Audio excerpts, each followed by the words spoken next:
Bogura city ideal মাদ্রাসা, মেধা মননে এক ধাপ এগিয়ে।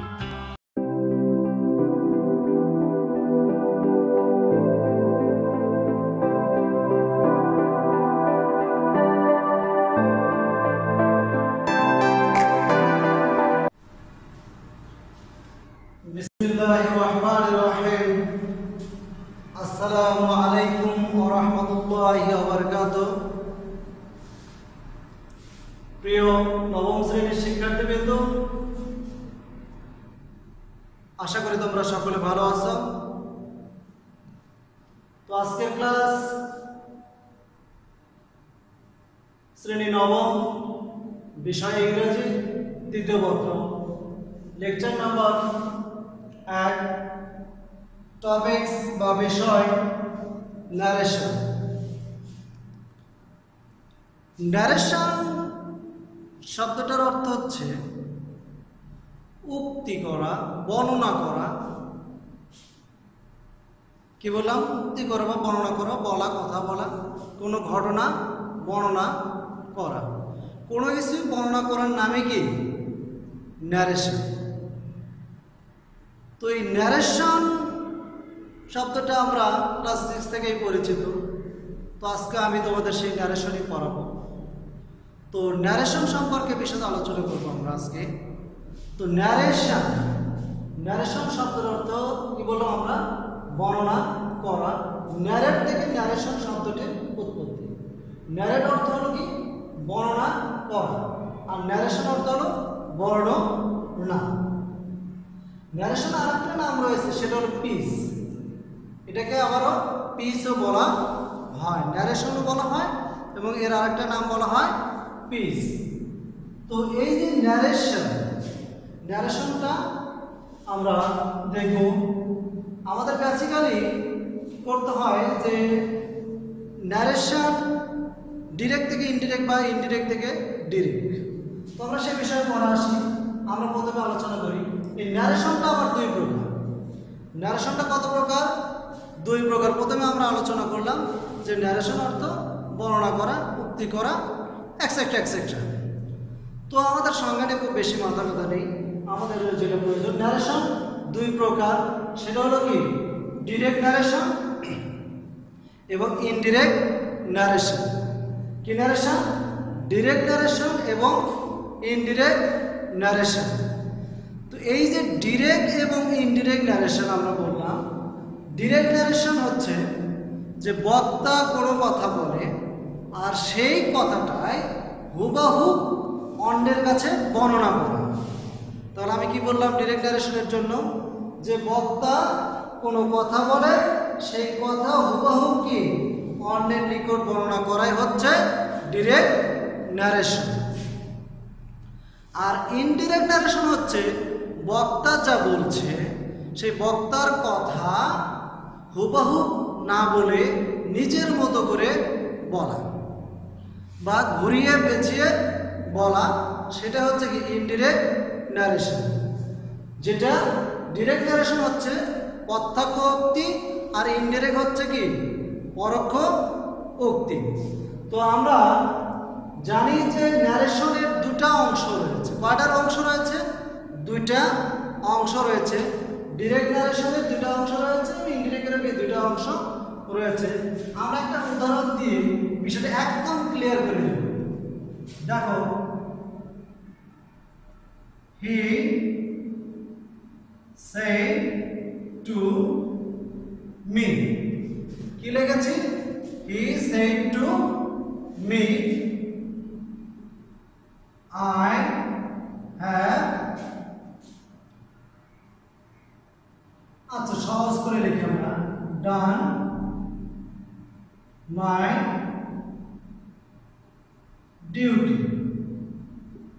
দেখো, আমরা এখানে একটা বাক্য আছে, খুব সহজ করে, he said to me I have done my duty।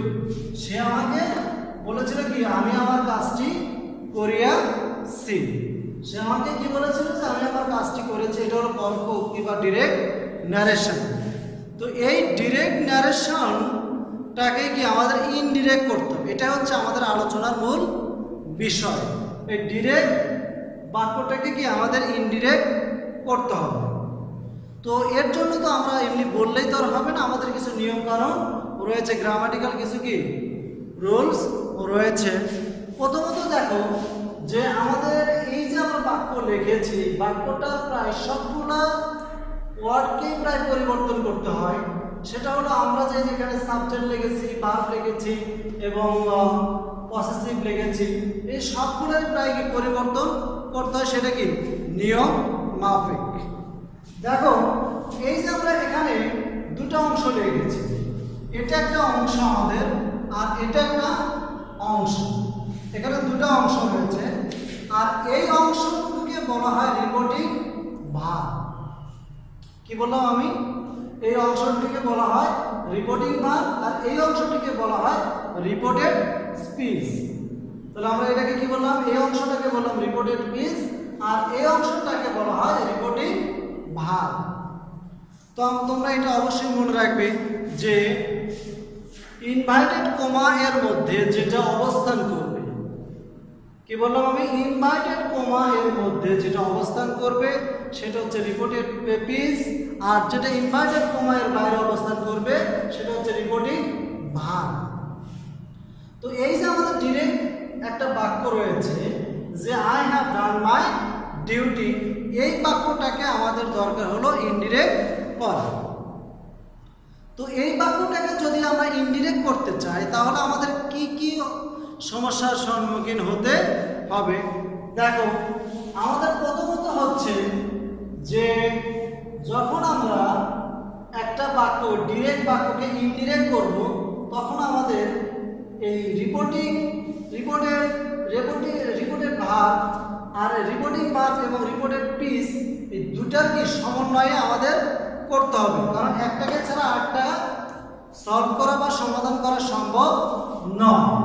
তো দেখো এখানে আমরা লিখেছি হি said to me I have done my duty, এটা আমাদের ছিল ডিরেক্ট স্পিচ, এটাকে আমরা ইনডিরেক্ট করব। তো ইনডিরেক্ট করতে হলে আমাদের প্রথমে কি লিখবো? দেখো হি সেড টু মি, আমাদের এই রিপোর্টিং ভার্বে যা আছে আমরা ঠিক সেইটুকুই লিখলাম, এর কোনো আমরা পরিবর্তন করলাম না। যদি আমাদের এই রিপোর্টিং ভার্বটি যদি ফিউচার টেন্সের হয়, কোন টেন্সের হয়? ফিউচার টেন্সের হয় বা প্রেজেন্ট ইনডিফিনিট টেন্সের হয় অথবা প্রেজেন্ট পারফেক্ট টেন্সের হয়, এই রিপোর্টিং ভার্বটি যদি আমাদের প্রেজেন্ট ইনডিফিনিট, প্রেজেন্ট পারফেক্ট বা ফিউচার টেন্সের হয় তাহলে আমাদের রিপোর্টেড স্পিচের ভার্বের কোনো পরিবর্তন হয় না। তাহলে আমরা কি বললাম যে রিপোর্টিং ভার্বটি যদি আমাদের প্রেজেন্ট ইনডিফিনিট টেন্সের, প্রেজেন্ট পারফেক্ট টেন্সের বা ফিউচার টেন্সের হয় তাহলে আমাদের এই রিপোর্টিং ভার্বটির জন্য আমাদের রিপোর্টেড স্পিচের কোনো পরিবর্তন হবে না। কিন্তু যদি আমাদের এই রিপোর্টিং ভার্বটি যদি এই তিনটার বাইরে হয়, কোন তিনটা? প্রেজেন্ট ইনডিফিনিট, প্রেজেন্ট পারফেক্ট এবং ফিউচার, এদের যদি বাইরে হয় তাহলে আমাদের এই রিপোর্টেড স্পিচের পরিবর্তন করতে হবে। তো আমাদের এখানে দেখতে পাচ্ছ যে আমাদের এখানে রিপোর্টে যে ভার্বটি রয়েছে সেটা অবশ্যই আমাদের প্রেজেন্ট ইনডিফিনিট বা প্রেজেন্ট পারফেক্ট, এমনকি ফিউচার টেন্সের নয়। তাহলে আমাদের অবশ্যই এই রিপোর্টেড স্পিচটিকে অবশ্যই পরিবর্তন করতে হবে। তো আমরা পরিবর্তন করব দেখো কিভাবে। শুরুতে দেখো আমাদের ইনভাইটেড কমা রয়েছে, কি রয়েছে? ইনভাইটেড কমা রয়েছে। আমাদের এই ইনভাইটেড কমাটিকে প্রথমে কি পরিবর্তন করতে হবে বা উঠায় দিতে হবে।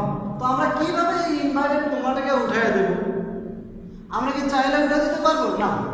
এই ইনভাইটেড কমা এর পরিবর্তে আমাদের কোনো না কোনো একটা কানেক্টর বসাতে হবে। আর সেটা কি? যদি এই বাক্যটি অ্যাসারেটিভ হয়, কি হয়? অ্যাসারেটিভ বা অ্যাফার্মেটিভ হয় তাহলে এই ইনভার্টেড কমা এর পরিবর্তে আমরা দ্যাট বসাবো। কি বসাবো? দ্যাট বসাবো। দেখো তাহলে আমরা ইনভার্টেড কমা এর পরিবর্তে কি বসাবো? দ্যাট। আমরা এখানে কি লিখলাম? দ্যাট। তাহলে এখন তো তোমরা প্রশ্ন করতে পারবে না যে দ্যাট আমরা কোথায় পেলাম, এই ইনভার্টেড কমা এর পরিবর্তে আমরা দ্যাট বসিয়েছি, কারণ এই বাক্যটা আমাদের অ্যাসারেটিভ। অ্যাসারেটিভ বাক্য যদি হয় তাহলে আমরা সেখানে কি দ্যাট বসা, এবং বাকি যে আমাদের আরও সেন্টেন্স রয়েছে assertive, interrogative, imperative, objective, exclamative, ওগুলো নিয়ে আমরা পরে আলোচনা করছি। তো আমরা আগে অ্যাসারেটিভ সম্পর্কে কি আলোচনা আসে, আমাদের বাক্যটা যেহেতু অ্যাসারেটিভে পড়ে গেছে, সো আমরা অ্যাসারেটিভ নিয়ে এখন আলোচনা করছি। তো দেখো, তো আমাদের প্রথম হলো কি ইনভার্টেড কমা উঠিয়ে দিয়ে আমরা কি দ্যাট বসিয়েছি। দ্বিতীয়ত আছে আমাদের কি সাবজেক্ট, কি আছে সাবজেক্ট। তো আমরা এই সাবজেক্টটিকে কিভাবে পরিবর্তন করব, সাবজেক্টটিকে পরিবর্তন করতে হলে দেখো আমাদের রিপোর্টেড পিসের সাবজেক্ট যদি, খুব মনোযোগ সহকারে তোমরা শুনবে, রিপোর্টেড পিসের সাবজেক্ট যদি ফার্স্ট পারসন হয়, কি হয় ফার্স্ট পারসন হয়, রিপোর্টেড পিসের সাবজেক্টটি যদি ফার্স্ট পারসন হয় তাহলে এই রিপোর্টেড পিসের সাবজেক্টটি পরিবর্তন হবে রিপোর্টিং ভার্বের সাবজেক্ট অনুযায়ী। কি বললাম আমি, যে রিপোর্টেড পিসের সাবজেক্ট যদি ফার্স্ট পারসন হয় তাহলে এই ফার্স্ট পারসনটাকে পরিবর্তন করতে হবে রিপোর্টিং ভার্বের সাবজেক্ট অনুযায়ী। আর যদি এই রিপোর্টেড পিসের সাবজেক্ট যদি সেকেন্ড পারসন হয়, কি হয়, রিপোর্টেড পিসের সাবজেক্ট যদি সেকেন্ড পারসন হয় তাহলে আমরা সেই রিপোর্টেড পিসের সাবজেক্টটিকে পরিবর্তন করব রিপোর্টিং ভার্বের অবজেক্ট অনুযায়ী। তাহলে ফার্স্ট পারসন হলে সাবজেক্ট অনুযায়ী পরিবর্তন করব, সেকেন্ড পারসন হলে অবজেক্ট অনুযায়ী পরিবর্তন করব, কেমন। আর যদি আমাদের রিপোর্টিং ভার্বের সাবজেক্ট যদি থার্ড পারসন হয় তাহলে আমাদের কোনো পরিবর্তন করতে হবে না, খুব সহজ। যদি আমাদের ফার্স্ট পারসন হয় তাহলে আমরা রিপোর্টিং ভার্বের সাবজেক্ট অনুযায়ী পরিবর্তন করব, আর যদি আমাদের রিপোর্টেড পিসের সাবজেক্ট যদি সেকেন্ড পারসন হয় তাহলে আমরা কি অবজেক্ট অনুযায়ী পরিবর্তন করব। তো আমাদের এটা ফার্স্ট পারসন রয়েছে, তো ফার্স্ট পারসন যদি থাকে তাহলে আমাদের কাকে ধরতে হবে, রিপোর্টিং ভার্বের সাবজেক্ট। সাবজেক্ট আমাদের কি আছে, হি আছে, সাবজেক্ট কি আছে, হি আছে। আর হি যদি থাকে তাহলে আমরা কি লিখবো, অবশ্যই হি লিখবো। তারপরে আসি আমরা ভার্ব বা টেন্সে, এটা অবশ্যই প্রেজেন্ট পারফেক্ট টেন্সে আছে, তাই নয় কি। দেখো, I have done my duty, আমি আমার কাজ করিয়েছি। তো এখানে অবশ্যই প্রেজেন্ট পারফেক্ট টেন্স রয়েছে। তো আমাদের এই যে টেন্সের যে পরিবর্তনটা, আমাদের এই টেন্সের যে পরিবর্তন, যে আমাদের ন্যারেশন যে ডিরেক্ট থেকে ইনডিরেক্ট করতে হয়, সেই ডিরেক্ট থেকে ইনডিরেক্ট করতে গেলে আমাদের টেন্সেরও পরিবর্তন করতে হয়। সেক্ষেত্রে আমরা খুব সহজভাবে বলবো যে যদি আমাদের রিপোর্টেড পিসটি যদি আমাদের কি থাকে, প্রেজেন্ট ইনডিফিনিট থাকে, তাহলে আমরা ইনডিরেক্টের সময় পাস্ট ইনডিফিনিট করব। কি বললাম আমি, যে যদি প্রেজেন্ট ইনডিফিনিট থাকে তাহলে আমরা পাস্ট ইনডিফিনিট করব, যদি প্রেজেন্ট কন্টিনিউয়াস থাকে তাহলে আমরা ইনডিরেক্টের সময় পাস্ট কন্টিনিউয়াস করব। আর যদি প্রেজেন্ট পারফেক্ট থাকে তাহলে আমরা পাস্ট পারফেক্ট করব। যদি আমাদের প্রেজেন্ট পারফেক্ট কন্টিনিউয়াস থাকে তাহলে আমরা পাস্ট পারফেক্ট কন্টিনিউয়াস করব। দেখো, তাহলে আমরা টেন্স এখানে আমাদের আছে কি প্রেজেন্ট পারফেক্ট টেন্স, তাহলে আমাদের অবশ্যই কি পাস্ট পারফেক্ট টেন্স লিখতে হবে। আর যদি এখানে আমাদের পাস্ট ইনডিফিনিট থাকে তাহলে আমরা লিখব কি পাস্ট পারফেক্ট টেন্স।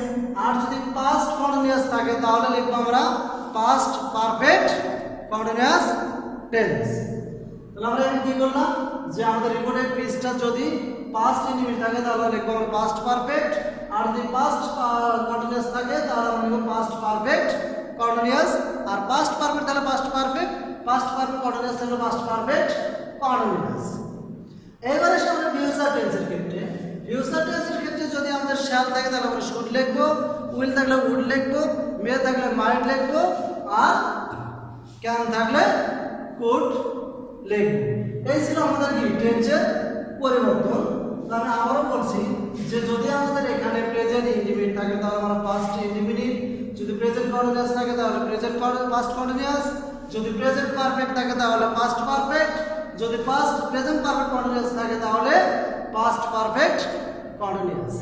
আর যদি পাস্ট ইনডিফিনিট থাকে তাহলে পাস্ট পারফেক্ট পারফেক্ট, আর যদি পাস্ট কন্টিনিউয়াস থাকে তাহলে পাস্ট পারফেক্ট কন্টিনিউয়াস, আর পাস্ট পারফেক্ট তাহলে পাস্ট পারফেক্ট, পাস্ট কন্টিনিউয়াস তাহলে পাস্ট পারফেক্ট কন্টিনিউয়াস।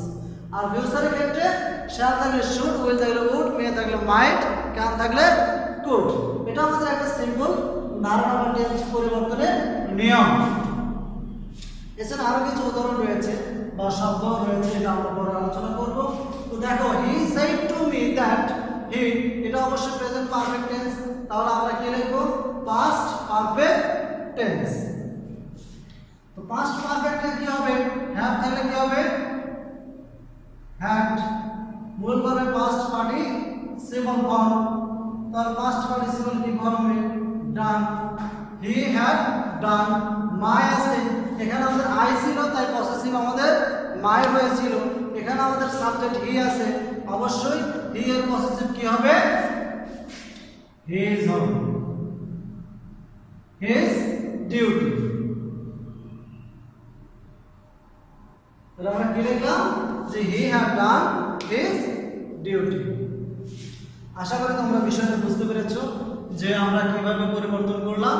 যে হি said to me I have done my duty,